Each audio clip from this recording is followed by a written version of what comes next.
Hi, welcome to our live virtual rep event. We're so happy that you would join us today. And we're really excited to have as our guest Dr. Dan Fischer, the CEO and founder of UltraEdged Products, and also the inventor of UltraEdged, which is why we have him with us today. He has a lot to say about this product. Dr. Fischer, I have heard dentists say in the past that phosphoric acid is phosphoric acid, but you would not have invented an etch if you didn't think there was a reason for it. Can you share why that came about? Yes. The phosphoric acid etchants that have been made available for dentistry, they have and they continue to vary substantially. For example, Bonacor, about 65 years ago, was the doctor who invented the etching of enamel, and he began with about a 70% phosphoric acid, later going to a 50%. When I was in dental school in the 70s, schools finally started to feel it safe to put phosphoric acid on enamel. However, they didn't want any put to the dentin. A gel was created so to help the clinicians isolate it just to enamel to the best of their ability. But these early gels had the viscosity of liver. They were in a little glass jar. You virtually had to cut a piece out and then mash it to place on your enamel where you were desiring to etch. That doesn't sound very precise. It's not very precise and certainly not user-friendly and time-consuming as well. Yes. It came to my mind that there had to be a better way to deliver phosphoric acid in a precise and a controlled manner. Hence, through the 80s, I created a gel which was just viscous enough that it wouldn't run on a vertical surface. Yes, it is thixotropic even, but when you put it on a vertical surface, it doesn't run. We demonstrated this to dentists at large, and they immediately could see the value of such. And delivering it with this little fine blue micro tip enabled them to achieve precision in their delivery. And also using this syringe. You love syringes, and the palm grip really helps control it too. As some know, I'm a syringe junkie. Yes. But not in a bad way. Not in a bad way. This is designed so that the plunger fits in the palm of the hand, the middle finger grabs that broad flange, and then, like holding a pen, the thumb and the finger grasp the barrel. And via expressing as holding in this way, you can quickly and easily deliver with control. As the times changed, in the late 80s, early 90s, we realized as clinicians that we should start etching dentin. There were many pioneers in this, Bertolotti, John Kanka, Fusuyama out of Japan. And when we started etching dentin, I got a surprising benefit, realized a surprising benefit from UltraEdged. You see, UltraEdged uniquely had been thickened with a fumed silica, a nano-sized particle of SiO2, versus a polymer such as xanthan gum or one of these type of thickeners. That brought two major benefits. You see, SiO2 loosely binds the hydronium ion. That's the acid ion, H3O positive.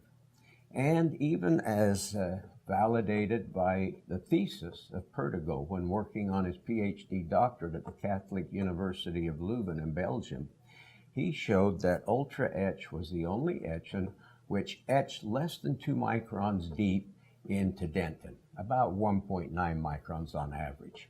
And that's where we get the self-limiting term. That's where the self-limiting term comes from. And to put it in perspective, a liquid phosphoric of similar concentration for similar time period via Perdigo's testing etched approximately 8 microns deep. A polymer thickened etchant of about the same concentration and for the same time etched 9 microns deep. Wow. That's a big difference. And we've learned that when you etch beyond about 1.5 microns, you're not gaining anything relative to increasing bond strength, and in fact, you're simply causing the bonding agent to have to pass through more decalcified dentin through the collagen to reach to the base of the decalcification zone. Does that make the bond weaker? That can make the bond weaker. It can facilitate the bond leaking. Over-etching of dentin, we learned in the early 90s, was not a good thing. And in fact, as you can see on this slide, yes, an unsurpassed etch of enamel, exposing the prisms, giving fabulous micromechanical undercuts. But upon etching of dentin, you can see how that phosphoric ultra etch, how it spreads over the dentin, even penetrating into the dentinal tubules, removing the smear plugs in the dentinal tubules. And as per this TEM, a transmission electron microscopic picture, you can see how it's etched to just under 2 microns in the intertubular area, but also it's etched inside the tubules, the paratubule, facilitating the capability of the bonding agent to penetrate into these tubules into the micromechanical undercuts in the paratubular as well as the intertubular. And that's what we see in that picture, right? The resin penetrating the tubules. The resin penetrating, but importantly, molding, impressing right into every micromechanical undercut mill, which gives us the fabulous high-strength adhesion with the peak unsurpassed for bond strength. So the etchant, it's important that it functions great on enamel, but it's critical that it function well on dentin in a quality sense. And another thing that happened to come about by chance is that we needed to etch into fissures. And so to etch into fissures, I realized that, boy, if we could reduce the surface tension of this ultra etch, it could penetrate in deeper. And then in '92, we came out with this little spiral tip, which is used ideally for more broad surface areas. But for example, when etching a fissure, the brush fibers will help penetrate physically, pushing that etchant further down into the fissures. And as you see here, with the little blue micro, you can deliver with precision into the tiniest of preparations. And yes, with the blue micro, you can even selectively etch, and it's kind of interesting. Very often you hear the phrase, "Mel, that which is old is new again." Right. And a number of dentists are going back to selective etching. The only difference is, howbeit they're working to put the phosphoric only on the enamel, they're following with a self-etch for the dentin and the entire preparation. If that is your persuasion, then I recommend this blue micro Nothing tip. better than that. Yep, with the syringe delivery. My personal choice is a total etch like what you see in this class 1. But either route is conducive with this delivery system, and just use the fine tip for precision for isolated etching. Again, for pit and fissure sealants, I recommend that in spiral tip to even physically help work that etch deep down into the fissure. Right, those tiny little fibers, it might be hard to see on camera, but those tiny little fibers can help deliver about the size of human hair. Yeah, right down into the fissures. Yep. Yeah, and with that wetting agent, the etchant is quickly removed, a quick air water spray, and it's removed in total from the surfaces. Quick, simple, easy, and unsurpassed for a quality etch. For the broader areas, as you see in this slide, the spiral is recommended. If you're dressing veneers, be they direct or indirect, you can pull the brush fibers of this little spiral out and turn it into a little larger brush that'll spread over a broader surface for quickly coating these larger preparations. Here you see Ultra Etch delivered onto all 4 of these preparations. Some clinicians might say, wow, for the length of time it sits from when you deliver it on the first one, it could be over-etching by the time you deliver to the second mill. But we have the self-limiting aspect to this etch. This is where the benefit of self-limiting comes, as this etch does not keep etching deeper, deeper, deeper, near to the magnitude of other etches, and never does etch but 1/4, 1/5 as deep as many other etches etch to. Now, we talked about over-etching potentially compromising the bond strength. Does it also potentially cause sensitivity? You know, it's a high probability, Mel, that if you've not totally infiltrated all of the decalcification zone, creating a very dense solid polymer of that hybrid layer, you're going to have leakage and sensitivity. This we do know. We do know that the UltraEdge, when used with a non-compromising adhesive such as PEEK, there's not the need for desensitizing agents, and patients don't have that post-op sensitivity. You're etching to the optimum, and then you're using a bonding agent which completely infiltrates that optimum depth of etch for unsurpassed bond strength, for unsurpassed sealing, and this goes a long ways to eliminating, preventing post-op sensitivity. Interesting. Yep. Here you see the same preparations after they've been polished. And now we're going to seal that composite, and we're going to seal the adjacent margins with a very penetrating hydrophobic surface sealing resin. PermaSeal is ours. The UltraEdge is unsurpassed in this particular use, as that wetting agent functions like a detergent and helps to clean the polishing compound and debris off of the surfaces, Mel. I have heard you say before that you don't just etch to etch, you also etch to clean. You etch to clean. In this situation and in the preparation as well, right? Absolutely. And the phosphoric acid functions some like a phosphate detergent, but aided by the surfactant/detergent, you get unsurpassed cleaning as well as etching of the adjacent enamel margin, so that when you do come in with your surface sealing resin, you know that you've got an absolute clean surface. All the smear layer removed. Every bit of the smear from polishing, from debris, any debris that could be in a little micro gap from polymerization shrinkage between the enamel and the composite, that now is cleaned out, washing, air drying, and infiltrating with predictability. Yes, and if you're performing post placement, I highly recommend you bond post in. Some may say, well, if you had a retreat, how would you remove the post? Today, the standard of care is a pre-stressed fiberglass post, Mel. So you bond that in, and if ever a retreatment is required, you simply drill the post out.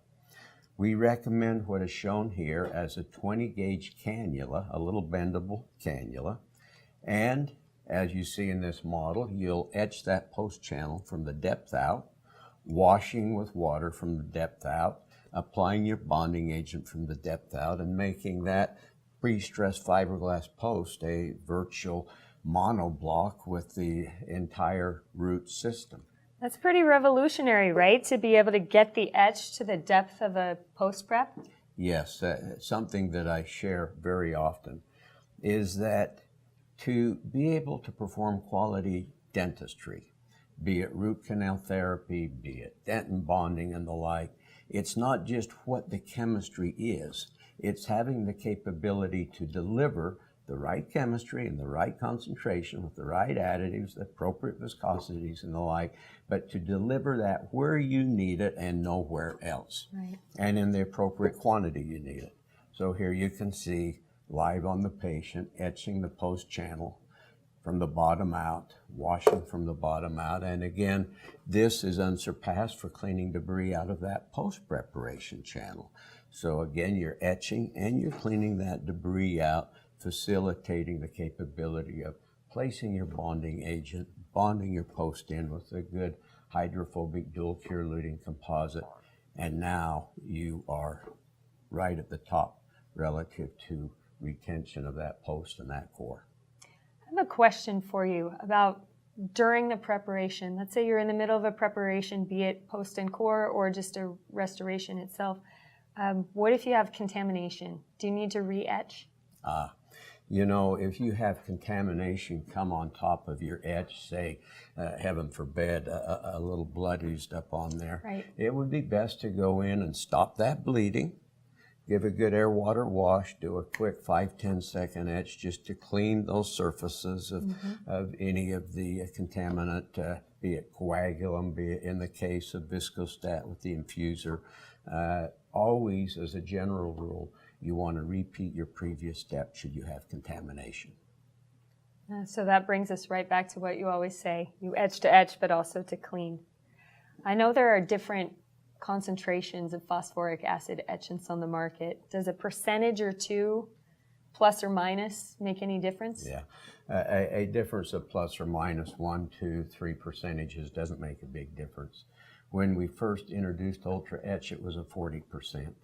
When we discovered the self-limiting capability of that fumed silica, we came to realize that there was not a need to go to a higher concentration, and with a lot of study, we realized we could reduce that concentration down to about 35, and that enables an unsurpassed etch on enamel, but a very predictable and safe etch on dentin, and again, as aided by the fumed silica, giving the self-limiting effect of UltraEdge.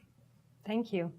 I want to invite our viewers right now, if you have any questions, to go ahead and type them live into the chat box. In the meantime, I have some questions that I'll continue asking, but please feel free to chime in at any time and we'll answer your questions. I would like to get from you now your thoughts on etching on or near the pulp. Yes. Back through the 90s, there was a lot of debate and among some of the gurus as to whether you should etch on pulp or not etch on pulp. We did a number of studies back then. Our results demonstrated that it was best not to put phosphoric acid directly on the pulp. And yes, you want to etch every square millimeter of the preparation, but if it's a near exposure or an actual exposure, you're usually talking about 1 to 2 square millimeters. So you simply avoid etching it there. We found that the best results came by using our bioactive ultra blend and just putting a tiny cap of that ultra blend over that exposure, and then the total etch and the bonding agent and restoring. And that's a light cured calcium hydroxide that you put on there? Yes, light cured calcium hydroxide for quick, rapid polymerization, and so that you're not waiting on setting for your procedure. Right. Does the heat from the light curing so close to the pulp cause any trouble? Well, for the length of time that's required for curing that ultra blend, and dependent on the milliwatts per centimeter square of the curing light, that is not damaging at that time. And additionally, when you've got that ultra blend right on that exposure or near exposure, that's functioning as an insulator as well. And it's such a small mass that you're using. It might be a half a drop or a drop. Whatever heat would come from polymerization is not a non-issue. Okay. We have a question from a viewer. They asked you to describe how UltraEdge limits after a few seconds. So can you explain maybe in a little more detail exactly how that works? You said Yes. It was with the fumed silica. I think. Yes. It's important to note that when I say self-limiting, that does not mean that it's going to, just within a matter of the recommended 20 seconds, etch to a 1.9 micron depth and then just freeze and stop for the next 10 minutes. What it means is that with that fumed silica, which loosely binds the hydronium ion, as it gets to that depth, it does continue to etch deeper, but it does so at a much, much slower rate than a liquid or polymer thickened etchant. And it's important to remember also that at that 20-second time interval, that yes, it's already 1/4 to 1/5 as deep in its etching as our other etchants, which are used every day on millions of patients. Yeah. So basically it just buys you some time, like when you were showing the series of preparations. You can etch them all at the same time and not have to worry that you're etching to 8 or 9 microns deep. Yes, it enables you to be more efficient. You're not picking that up, putting it down, picking it up, putting it down. You're doing all your etching, then you're applying all your bonding agent. So you're being more ergonomic with your time and with your motion. And in fact, it's interesting to note that we do a lot of bond testing here at UltraDen. In fact, A lot. a whole lot. In fact, we invented what became the ISO World Standard for bond testing, the UltraDent bonding jig. And when our technicians are doing the bonding, They will have 5, 8, 10 samples out there for bond testing, and they will put the etch on every one of these samples. They're not just putting it on one, counting 20 seconds, washing on the other, washing after 20 seconds on the, they just etch them all, meaning the first one that's etched, it might be sitting there for a minute, minute and a half before that acid etch is washed off.